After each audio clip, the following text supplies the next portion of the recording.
Hello दोस्तों, कैसे हैं आप सब लोग। स्वागत करता हूं आप सभी लोगों का अकाउंट्स के गुरुजी चैनल में। और पेश करते हैं आज की हमारी video number 8 for class 11 students. जी हाँ, 11th क्लास के स्टूडेंट्स की वीडियो नंबर 8 आ चुकी है। वीडियो नंबर 7 में हम लोगों ने नया चैप्टर शुरू किया था, थ्योरी बेस ऑफ अकाउंटिंग। हम लोगों ने वहां पर अकाउंटिंग प्रिंसिपल्स का मतलब समझा था कि अकाउंटिंग प्रिंसिपल्स क्या होते हैं, अकाउंटिंग असम्पशंस क्या होते हैं वो देखा था। और हम लोगों ने अकाउंटिंग असम्पशंस में 3 अकाउंटिंग असम्पशंस के बारे में बात करी थी, going concern assumption, accrual assumption और कंसिस्टेंसी असम्पशन। आई होप आप लोगों ने वो वीडियो देखी है और आप लोगों को वो वीडियोस में जो भी मैंने समझाया था समझ में आया होगा। तो चलिए शुरू करते हैं आज हम आगे की बातें। देखिए, हम लोगों ने अभी तक जितना भी डिस्कस किया वो असम्पशंस में डिस्कस किया था कि सर अकाउंटिंग असम्पशंस कौन कौन से वो डिस्कस किया था।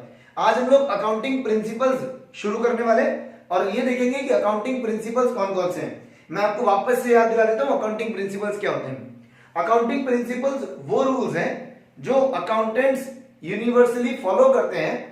ध्यान से सुनना, अकाउंटिंग प्रिंसिपल्स वो रूल्स हैं जो अकाउंटेंट्स यूनिवर्सली फॉलो करते हैं while recording the transactions in the books of accounts।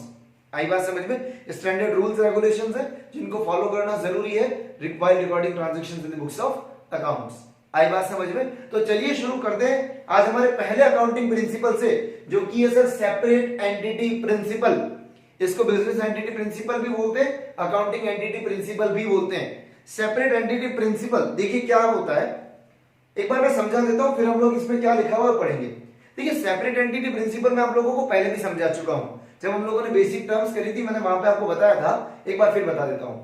Separate entity principal क्या बोलता है कि सर सेपरेट एंटिटी प्रिंसिपल के हिसाब से बिजनेस और ओनर, ध्यान से सुनना, सेपरेट एंटिटी प्रिंसिपल के हिसाब से बिजनेस और ओनर दोनों ही सेपरेट अलग अलग पर्सन हैं। बिजनेस अलग है, ओनर अलग है।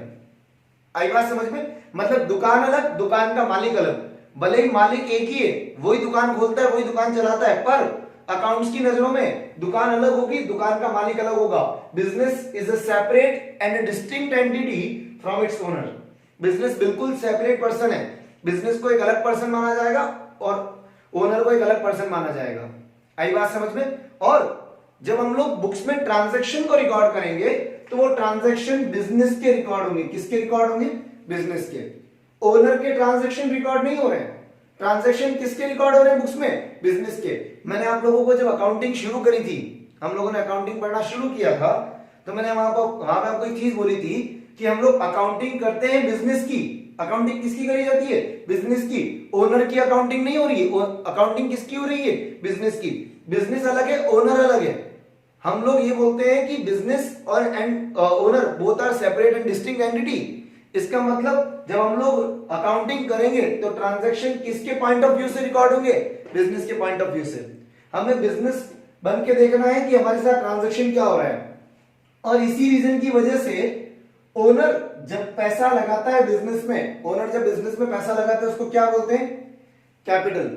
ओनर ने जब बिजनेस में पैसा लगाया, ये हमारे बिजनेस के लिए क्या हुई? एक कैपिटल हुई। और इसका नेचर होगा बिजनेस के लिए लायबिलिटी वाला। बिजनेस के लिए कैपिटल का नेचर क्या है? लायबिलिटी वाला। क्यों?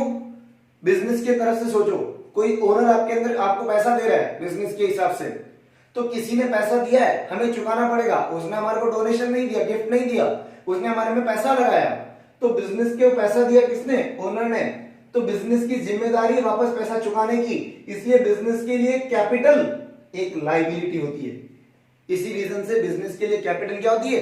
लायबिलिटी। आगे बात समझ में। देखिए क्या बोला है, business is considered as distinct and separate entity from owners. ठीक है, next, transactions are recorded in books of accounts from point of view of business. Transaction किसके पॉइंट ऑफ व्यू से रिकॉर्ड होंगे? बिजनेस के पॉइंट ऑफ व्यू से। आई बात समझ में।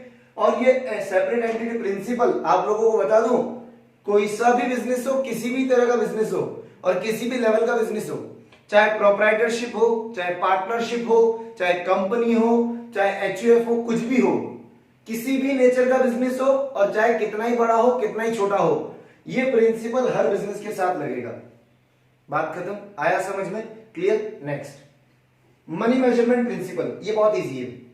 मनी मेजरमेंट प्रिंसिपल ये भी मैं आप लोगों को पहले समझा चुका हूं, वापस सुनना।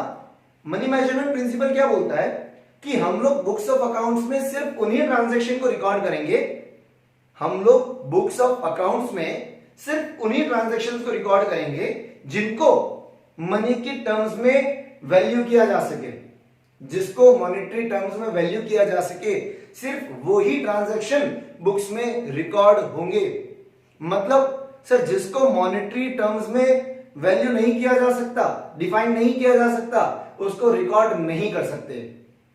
एक एग्जांपल देता हूं, सर आप अपनी दुकान पे बैठे हो, आपने सामान बेचा, सामान खरीदा, खर्चे का पेमेंट किया, रेंट का पेमेंट, सैलरी का payment, light bill payment, wages का पेमेंट, बहुत सारी चीजों का पेमेंट किया, सबको रिकॉर्ड किया हमने। बट आपकी दुकान में एक एम्प्लॉय बहुत अच्छा है, आपकी दुकान में एक एम्प्लॉय काम करता है, बहुत अच्छा है, उसकी वजह से आपकी सेल्स बहुत अच्छी होती है, वो कस्टमर से बहुत अच्छे से बात करता है, कस्टमर्स की सारी परेशानी को अच्छे से सुनता है, कस्टमर्स की कस्टमर को जो सेटिस्फेक्शन दिलाना होता है वो उसके उस चीज का पूरा ध्यान रखता है। उसी की वजह से आपकी दुकान पे बहुत अच्छी सेल होती है, आपकी दुकान की गुडविल उसकी वजह से बहुत अच्छी बन रही है। अब एक बात बताओ, आप अपनी बुक्स ऑफ अकाउंट्स में क्या क्या रिकॉर्ड करोगे? सेल रिकॉर्ड करोगे? करेंगे। परचेज बिल्कुल करेंगे। Salary, wages, rent, electricity, telephone, travelling, conveyance, printing stationery, ये सारे खर्चे पेमेंट करोगे, रिकॉर्ड करोगे या नहीं करोगे? करेंगे। बुक्स में ये लिखोगे क्या कि ये मेरा एम्प्लॉय XYZ इतना अच्छा है कि इसी की वजह से मेरी दुकान चल रही है? नहीं लिखेंगे। आई बात समझ में? क्यों? क्योंकि उसको मॉनेटरी टर्म्स में एक्सप्रेस नहीं किया जा सकता। अब उसको आप सैलरी दे रहे हो वो जरूर लिखना है, पर हम लोग बुक्स में ये नहीं लिख सकते कि मेरा एम्प्लॉय बहुत अच्छा है, इसकी वजह से मेरी दुकान चल रही है, इसकी वजह से कस्टमर सेटिस्फाई होते हैं, इसकी वजह से मेरी ग्राहकी होती है। नहीं लिख सकते साहब। अकाउंटिंग के अंदर सिर्फ वही ट्रांजैक्शन रिकॉर्ड कर सकते हैं जिनको मॉनेटरी टर्म्स में एक्सप्रेस किया जा सके, डिफाइन किया जा सके। क्लियर बात है? देखो क्या बोला है, only those transactions can be recorded in books of accounts which can be expressed in terms of money. आगे बात समझ में? Next, those transactions which can not be measured in terms of money can not be recorded in books of accounts. Clear हो गया? जो transaction आप record करना चाहते हो वो मॉनेटरी टर्म्स में एक्सप्रेस होने चाहिए। अगर एक्सप्रेस नहीं हो सकते तो नहीं रिकॉर्ड करेंगे। जो भी ट्रांजैक्शन मॉनेटरी टर्म्स में एक्सप्रेस होंगे सिर्फ वही रिकॉर्ड कर सकते हैं। आई बात समझ में? फटाफट अब ये दोनों प्रिंसिपल्स लिखिए, आगे हम बात करते हैं फास्ट।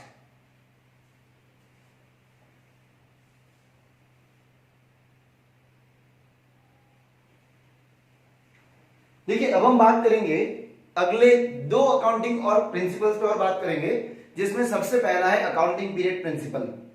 अकाउंटिंग पीरियड प्रिंसिपल क्या है वो समझाने से पहले एक चीज बताता हूं। देखिए हम लोगों ने एक असम्पशन पढ़ा था कल कि गोइंग कंसर्न असम्पशन क्या कहता है कि हम ये मानेंगे कि बिजनेस एक लंबे टाइम तक चलेगा और बिजनेस को बंद करने का कोई भी इंटेंशन नहीं है।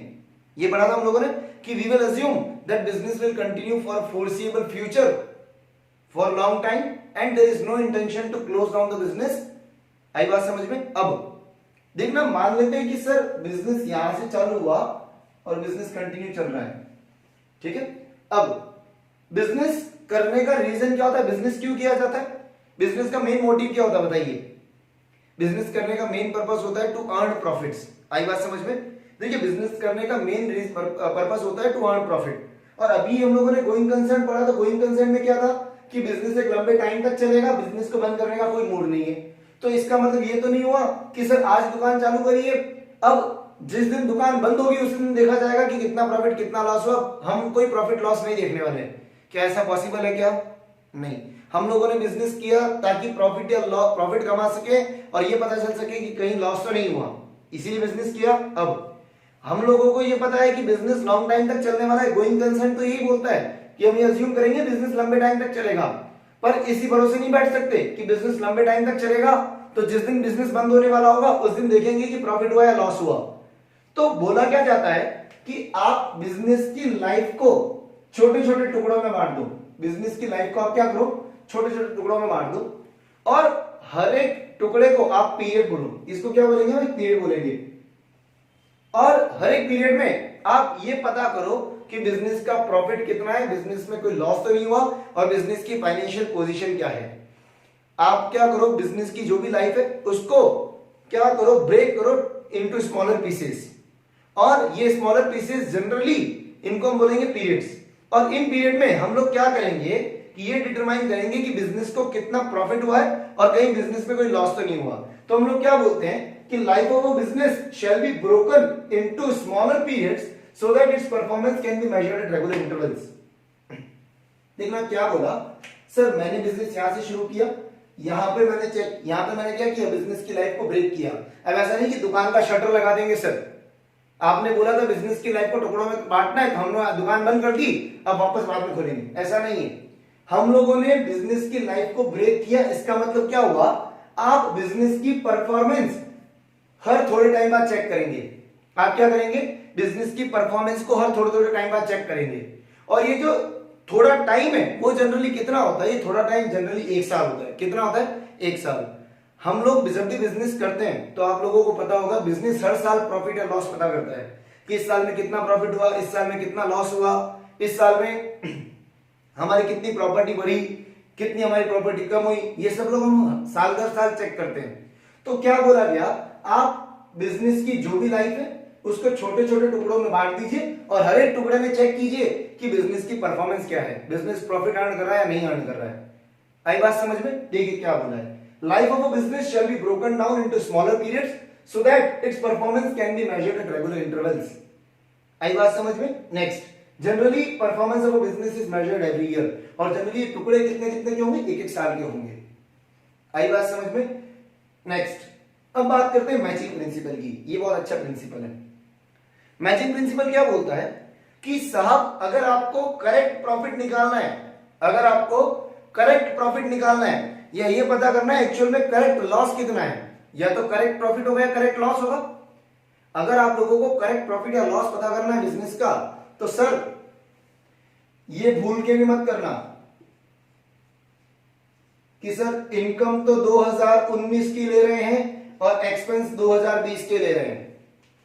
सुनना क्या बोल रहा हूं मैं कि सर अगर आपको करेक्ट प्रॉफिट पता करना है तो कभी भी ये मत करना कि इनकम 2019 एक्सपेंस 2020। इसका मतलब अगर आपको करेक्ट प्रॉफिट या करेक्ट लॉस पता करना है तो आपको जिस साल की आप इनकम ले रहे हो उस साल की इनकम को उसी साल के एक्सपेंस के साथ में मैच करना पड़ेगा। अगर आप इनकम 2019 की ले रहे हो तो एक्सपेंस भी कौन से लेने पड़ेंगे, 2019 के, तभी जाके पता चलेगा कि प्रॉफिट कितना है। आई बात समझ में? देखिए आप बोलेंगे सर ये तो हमारे को भी पता है, इस साल की इनकम है तो इसी साल के एक्सपेंस से मैच करेंगे तभी जाके पता चलेगा। पता है, पर ये अकाउंटिंग में रूल बनाया हुआ है, इसलिए बनाया हुआ है ताकि कोई भी महाजन ऐसा ना करे कि सर हमने इनकम तो इसकी लिए और एक्सपेंस 2020 का लेंगे। कहां लिखा हुआ है? वो तो ये पूछेगा, अगर ये लिखते नहीं प्रिंसिपल तो कोई भी आदमी क्या पूछता कि सर मैं इनकम 2019 की लूंगा पर एक्सपेंस 2020 का लूंगा, मुझे तो मेरे हिसाब से प्रॉफिट पता करना है। आपने कहां लिखा कि इनकम और एक्सपेंस बराबर होने चाहिए? तो उसी के लिए, ऐसे लोगों के लिए प्रिंसिपल बनाया गया कि जिस साल की इनकम लोगे उसी साल का एक्सपेंस भी लेना है। ध्यान देना, आई बात समझ में? नहीं तो आदमी क्या करेगा, दिमाग होशियार बहुत है अपने हिंदुस्तान में, वो क्या करेगा, उसको लगेगा यार प्रॉफिट ज्यादा आएगा तो कहीं टैक्स ना भरना पड़ जाए, प्रॉफिट के बेसिस पे टैक्स कलेक्ट होता है, तो वो क्या करेगा, इनकम तो 2019 की ले लेगा, एक्सपेंस 2020 का, ताकि प्रॉफिट कम आ जाए। और प्रॉफिट अगर कम हो गया तो टैक्स कम भरना पड़ेगा। तो अकाउंटिंग प्रिंसिपल में क्या बोला गया, सही प्रॉफिट निकालने के लिए जिस साल की इनकम ले रहे हो उसी साल का एक्सपेंस लेना है, या जिस पीरियड की इनकम ले रहे हो उसी पीरियड का एक्सपेंसेस लेने हैं। आई बात समझ में? क्लियर है? देखो क्या बोला, revenues of a period should be matched with expenses of a period to determine correct profit और लॉस ऑफ द बिजनेस। आई बात समझ में? रेवेन्यू मतलब इनकम होता है, ठीक है। Next, this would enable the business to find out its actual financial performance and financial position of the business. This would enable the business to find out its actual financial performance and financial position. अब ये financial performance, financial position क्या है sir? ध्यान से सुनना। Financial performance मतलब determination of profit and loss, determination of profit या loss. Financial performance का मतलब है ये पता लगाना कि प्रॉफिट हुआ है या लॉस हुआ है। और ये पता कहां से चलता है, फाइनेंशियल परफॉर्मेंस पता कहां से चलती है, लिख लेना, from profit and loss account. Financial performance कहां से पता चलेगी? Profit and loss account. क्या होगा आगे देखेंगे, अभी देखना नहीं है, अभी सिर्फ ये याद रखो, फाइनेंशियल परफॉर्मेंस से ये पता चलेगा कि प्रॉफिट है या लॉस है, और ये कहां से पता चलेगा? प्रॉफिट एंड लॉस अकाउंट से। ठीक है, नेक्स्ट फाइनेंशियल पोजीशन मतलब determination of asset and liabilities. Determination of assets and liabilities कि सर एसेट्स कितनी है, लायबिलिटीज कितनी है, कितनी प्रॉपर्टी है, कितना पैसा चुकाना बाकी है, ये कहां से, ये क्या चीज बताएगा? Financial position. और फाइनेंशियल पोजीशन पता चलती है बैलेंस शीट से। कहां से पता चलती है? बैलेंस शीट से। आई बात समझ में? फाइनेंशियल परफॉर्मेंस ये बताएगा प्रॉफिट है या लॉस है, और कहां पे बताएगा? प्रॉफिट एंड लॉस अकाउंट में। फाइनेंशियल पोजीशन क्या बताएगी कि सर आपके पास में कितनी एसेट है, कितनी लायबिलिटी है, कितनी प्रॉपर्टी है, और कितना पैसा चुकाना बाकी है, और ये कहां से पता चलेगा? बैलेंस शीट से।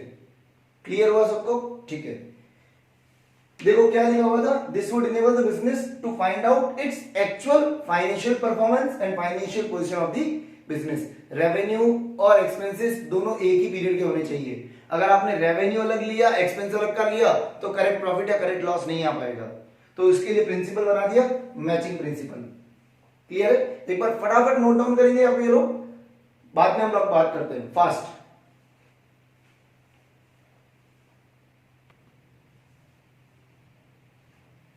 देखिए आज हम लोगों ने 4 प्रिंसिपल्स डिस्कस किए, separate entity, money measurement, matching principal और अकाउंटिंग पीरियड प्रिंसिपल।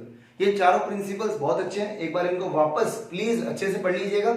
अगर आपको इनमें से किसी भी प्रिंसिपल में कोई डाउट आता है तो डिस्क्रिप्शन में मेरे कॉन्टेक्ट डिटेल्स गिवन है, आप मुझे वहां कॉल, टेक्स्ट या मैसेज कर सकते हैं। उसके अलावा अगर आप में से किसी भी स्टूडेंट को 11th कॉमर्स से रिलेटेड ग्रुप में ज्वाइन होना है, जहां पे आपको ये सारी डाउट्स और सारी क्वेरीज सॉल्व होगी, आपको वहां notes, assignment, worksheets, even extra questions तक मिल जाएंगे। अगर आप में से कोई भी स्टूडेंट ज्वाइन होना चाहता है तो प्लीज जो लिंक गिवन है आपको डिस्क्रिप्शन में, उस पर क्लिक करिए, ज्वाइन हो जाइए। वो ग्रुप 11th अकाउंट्स के लिए नहीं है, 11th कॉमर्स के लिए पूरा। मतलब आपको अकाउंट्स के चाहिए नोट्स, इको अकाउंट्स के चाहिए नोट्स, या इको के चाहिए, बीएसटी के चाहिए, किसी भी चीज का मटेरियल चाहिए, आपको सारी की सारी चीजें वहां अवेलेबल हो जाएगी। तब तक के लिए घर में रहें, सेफ रहें, stay safe, stay at home. Thank you.